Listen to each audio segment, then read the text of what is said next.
Privés d'abri, de nourriture, d'eau et de médicaments en quantité suffisante, les habitants de Gaza voient aujourd'hui le point de passage de Rafah, dans le sud de l'enclave, rouvrir, mais de façon très limitée, à titre de test. Ce poste frontière était totalement verrouillé depuis plus d'1 an et demi, alors qu'il est vital pour l'acheminement de l'aide humanitaire. On en parle avec vous, Gauthier Rybinski. Gauthier, merci d'être là. Alors qu'un cessez-le-feu, on va reprendre depuis le début, alors qu'un cessez-le-feu a été décrété en octobre dernier, chaque jour l'enclave palestinienne est bombardée, chaque jour des civils, des enfants sont tués, la population manque de tout, rien n'a changé en somme depuis la trêve. C'est ce que nous disent régulièrement les ONG, les membres de ces ONG qu'on reçoit sur ce plateau. L'État hébreu joue sur le levier humanitaire, c'est ce qu'il faut comprendre. Cette aide humanitaire, elle est utilisée comme une arme de guerre, ou la privation de cette aide humanitaire utilisée comme telle ?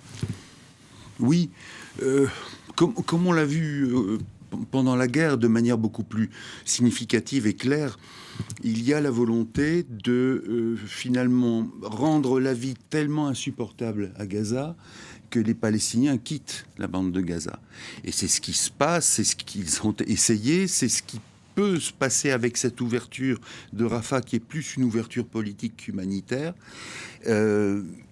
Bon, encore une fois, la question, c'est de savoir, dans ce cadre-là, comment Israël veut que l'on perçoive son action.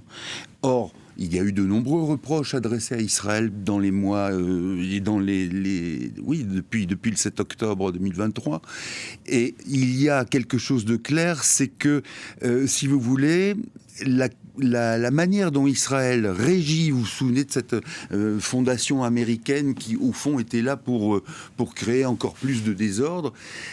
Israël régit la chose de sorte que, et là c'est une conviction du pouvoir actuel israélien, je ne dis pas de toute la classe politique, mais du pouvoir actuel, qu'il faut une punition collective.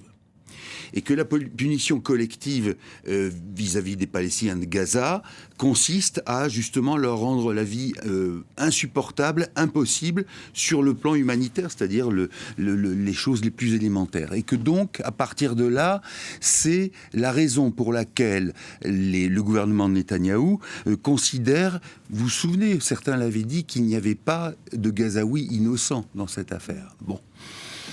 Comme si le Hamas n'avait jamais opprimé sa propre population, de sorte que certains sont considérés, non pas comme responsables, mais comme victimes. Mais ça, c'est très difficile à admettre pour Netanyahou. Donc voilà la situation humanitaire avec, je crois, 20 000 personnes qui devraient être évacuées pour être soignées. Oui. Qui vivent toujours sous des tentes de fortune, oui. On le voit derrière vous. Ce sont des images en direct de la bande de Gaza. Très bien. Je voulais juste le souligner. Non, mais vous avez raison. Ça fait quoi ce que vous dites ? Rien n'a été reconstruit, les gens vivent dans des abris de fortune en plastique, l'eau a inondé les tentes et les évacuations n'ont toujours pas été faites. Et les évacuations n'ont toujours pas été faites. Là encore, il y a un projet peut-être dont on peut se féliciter qu'il n'ait pas lieu. Ça sera celui de la Riviera. Que appelé de ses voeux Donald Trump, pour une raison très simple, c'est pas la bonne raison, mais c'est que les États arabes voisins ne vont pas se risquer à financer quelque chose qui pourrait être remis en cause à chaque fois, et que donc les sonnants et trébuchants ne vont pas aller dans ce coin-là.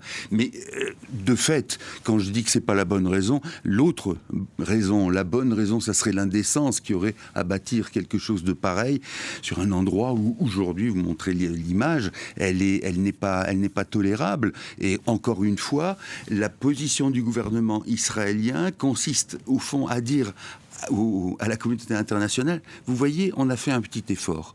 C'était pire. Et là, on fait un petit effort, mais qui, encore une fois, n'a aucun impact humanitaire en réalité. Et qu'en est-il, Gauthier, de la phase 2 du plan proposé ? Le plus dur arrive, le plus compliqué arrive ?